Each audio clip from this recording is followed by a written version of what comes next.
Okay, tomorrow we got two games. We got this one starting at noon hour my time, 3 o'clock Eastern, meaning I'm going to do the preview tonight. So we got lots of time before the game starts for you guys to watch this video and decide who you're favoring going into game two. Hint, most people are going to favor Pittsburgh because it's Washington.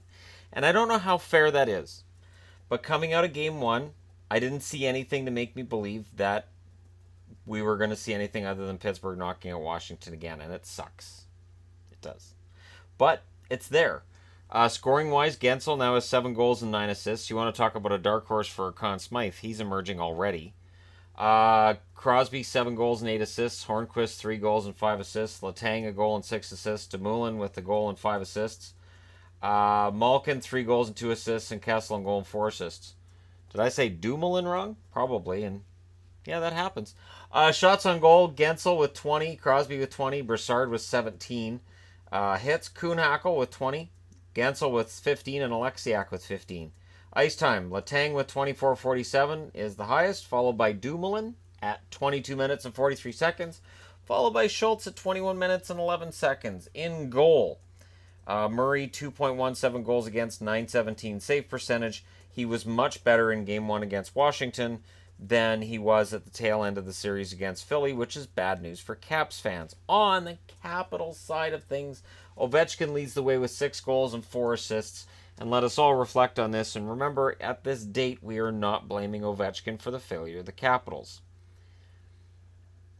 We usually annually talk about whether or not it's his fault, but really at this stage, it's not.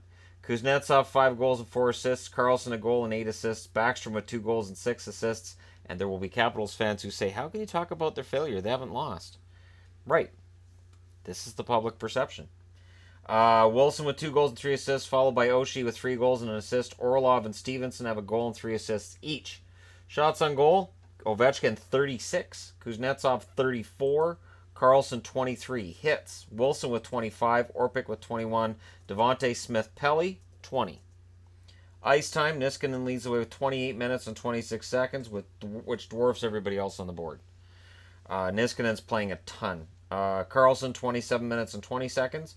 Orlov, 27 minutes and 19 seconds. Those numbers, of course, are skewed because of overtime games played in the first round, but still, Niskanen's played a lot of hockey. Holtby is the goaltender in this game. 2.10 goals against, 924 save percentage. These two numbers are a lot closer than they were headed into game one, which should be concerning for Washington fans. Washington's looking for a split at home. Home ice has not been kind in this round of the playoffs. 4 out of 5 games have been won by the road team. And that won't continue. Can't. That being said, Washington has to get over this mental block they have with Pittsburgh. As soon as Pittsburgh starts to score goals, you can see it. Washington tightens up. They lose their confidence. They start thinking, oh crap, here we go again. It happened in game one, and they need to get ahead of Pittsburgh in game two and stay ahead. And when Pittsburgh gets goals, and they will, they can't change their game and they can't overreact to it. Or else Pittsburgh is going to be up 2-0 and going home with their brooms out. And Washington really can't afford that, so I'm looking for a big game from Washington tomorrow. The other game, which is at 4 o'clock my time, 7 o'clock Eastern, is Winnipeg and Nashville, and this series could get ugly. Okay. Winnipeg's got the 1-0 lead. Nashville should come out with a chip on their shoulder tomorrow night. Scoring-wise for Winnipeg, a lot of guys with 3 points, so I didn't rate all of them up, just a couple. Scheifele, 6 goals and an assist. Wheeler with a goal and 5 assists. Stastny and Laine both have 2 goals and 3 assists. Byfuglien with 5 assists. Kyle Connor, who we're waiting for that breakthrough from, has 3 assists. Tyler Myers, solid playoff for him, 2 goals and an assist. I'm waiting on Connor's breakthrough, which is bad news for Nashville fans. Shots on goal, Trouba has 18. Laine and Byfuglien both have 17. Hits, Byfuglien leads the way with 31, which will surprise nobody. Sherratt with 25 and Brandon Tanev with 18. Ice time, Byfuglien leads the way, to the surprise of nobody. 25 minutes and 17 seconds. Trouba, 22 minutes and 16 seconds. Morrissey, 20 minutes and 14 seconds. And Scheifele is there with 20 minutes and 9 seconds. In net, Connor, give me my Conn Smythe trophy. If you're not going to give me the Vezina, Hellebuck. And we may have to come up with a short form of that because it's not going to fit on a bumper sticker. 1.77 goals against, and a 940 save percentage for a goalie that coming into this season nobody really believed in. And, this is one of those things. This is why you don't give up on a goalie too quickly. Young goaltenders, it can be tough to say, forget it. He had a bad season. He's not a starter. We're going to go with somebody else. There was some of that in the signing of Mason in Winnipeg, but Hellebuck was given the shot at getting the starter's reins back, and he hasn't looked back since that happened. For Nashville, they've got to figure this guy out. Watson, 4 goals and 3 assists. Sissons, 3 goals and 4 assists. Ekholm with a goal and 5 assists. Forsberg with 4 goals and 2 assists. Benito and Johansson both have 2 goals and 3 assists, and Ellis with 4 assists in the playoffs. Shots on goal, Yossi leads the way with 30. He's tied with Forsberg for that. Arvidsson 21 and PK Subban with 20. Hits, Watson with 23. Fisher with 19. He's tied with Sissons for that. Forsberg 16 hits. Ice time, Subban leads the way with 25 minutes and 14 seconds. He was a workhorse in that game because they needed to catch up. Subban, 24 minutes and 39 seconds. Ellis, 24 minutes and 19 seconds. Ekholm, 21 minutes and 52 seconds, is fourth. In net, Pekka Rinne, 2.81 goals against average, 909 save percentage, and he's not too good right now. He's got to turn this around. Now, absolutely the home teams can win these games, but Pittsburgh and Winnipeg both have this, I don't know, there's this mystique going on that, of course, Pittsburgh's going for the three-peat, but Winnipeg is on a mission to prove that they're not an also-ran. Coming into this season, they'd never won a round, they'd never won a game. And clearly, some of that chip on their shoulder attitude they had during the season has carried over into the postseason. And really what we should be asking ourselves is, why not Winnipeg? Why not?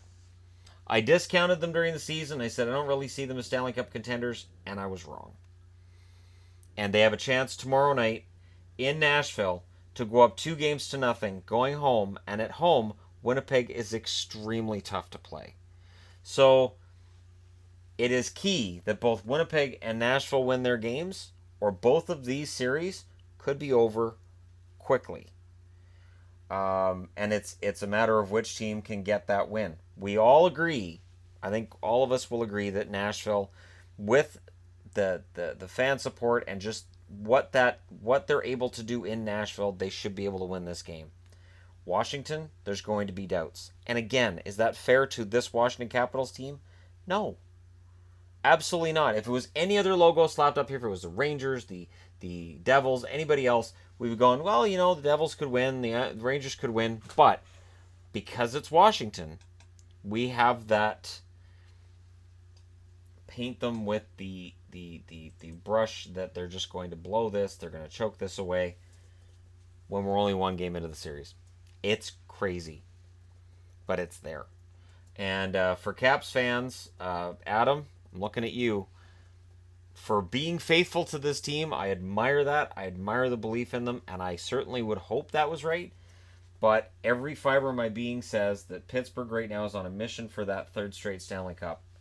And I'm not even sure that either Tampa or Boston could knock them out, or any of the teams in the West. I'm starting to think, resign myself to the idea that, yeah, maybe this is going to be Pittsburgh's. Again, I'd love to be wrong. And you guys can let me know why I'm wrong in the comment section below, because that's what it's there for. Don't forget to hit like and subscribe, though, if you're browsing your way through. And these games are ones you're excited about, and you want to discuss them, and you want to discuss other things hockey, because that's what I do here. But let me know your thoughts, and I'll talk to you again soon.